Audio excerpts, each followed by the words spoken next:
Facebook page.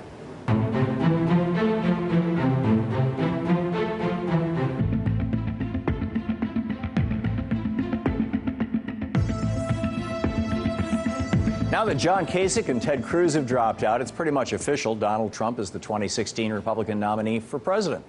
The pundits never saw this coming, but they should have. The Republican Party has been running a scam on its voters, its base, for decades now, and those voters are bound to discover this scam sooner or later. Ever since Nixon initiated the Southern strategy, Republicans have tricked millions of mostly white Americans, mostly working-class Americans, into voting for them by giving lip service to old-timey racism and anti-immigrant xenophobia.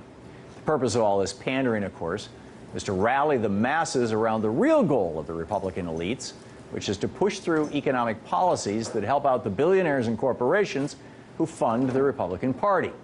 This strategy worked best when it conflated economics with race. Reagan advisor Lee Atwater described this process in pretty blunt language back in the 1980s. You start out in 1954 by saying, by 1968 you can't say that hurts your backfire, so you say stuff like force busing, states' rights and all that stuff.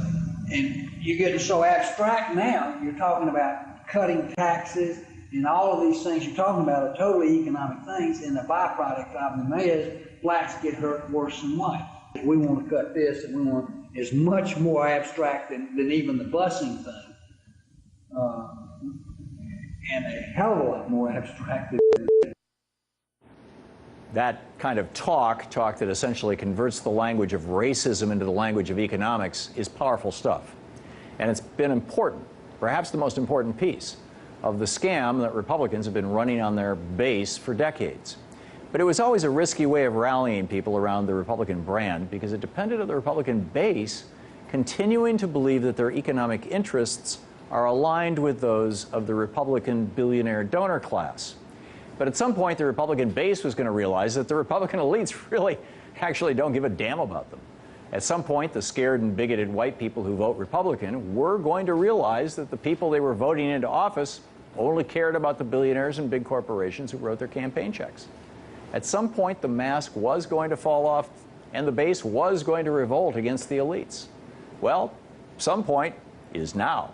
And with Donald Trump's clinching of the nomination, the base has finally had its revenge on the Republican elite. The irony, of course, is that the racism and xenophobia that motivated the Republican base for the past few decades, that has not gone away.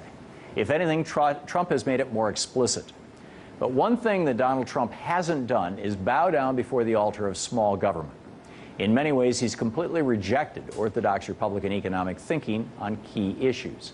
For example, not only does Trump blast so-called free trade deals on a daily basis, he also talks about protecting Social Security. And he's called for a massive infrastructure investment program. He's even called for the government to close the carried interest loophole, which lets banksters on Wall Street only pay 20% maximum taxes, even though they take $2-3 billion a year in income. And you know what? The Republican base loves Trump calling them out. Republicans aren't voting for Trump in spite of the fact that he's kind of a big government Republican. They're voting for Trump because he's a big government Republican.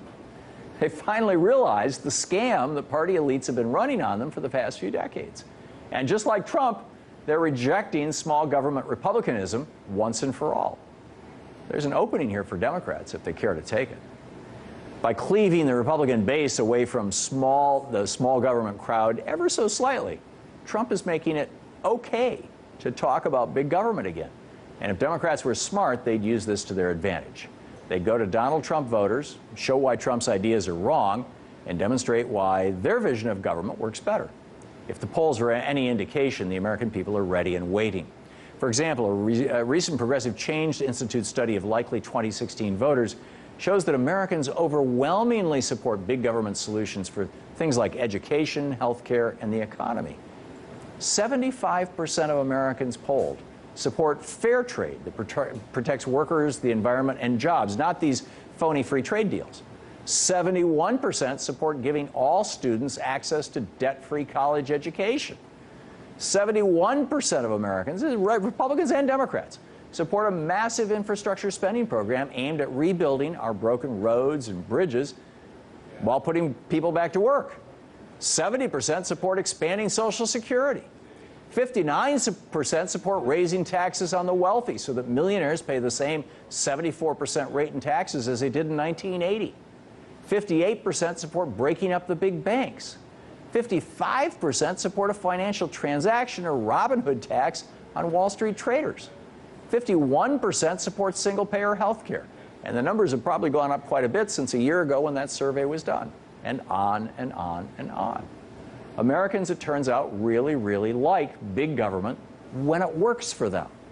It's a shame that it's taken Donald Trump for them to realize it, but Democrats should be excited.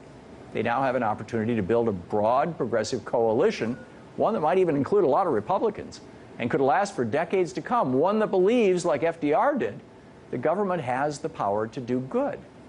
It'll take a lot of work to break through the racism that motivates a lot of Trump's supporters, but the groundwork for a new era of big government progressivism is there for the taking.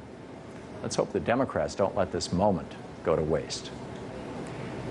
And that's the way it is tonight, Wednesday, May 4th, 2016. And don't forget, democracy begins with you. Get out there, get active, tag, you're it.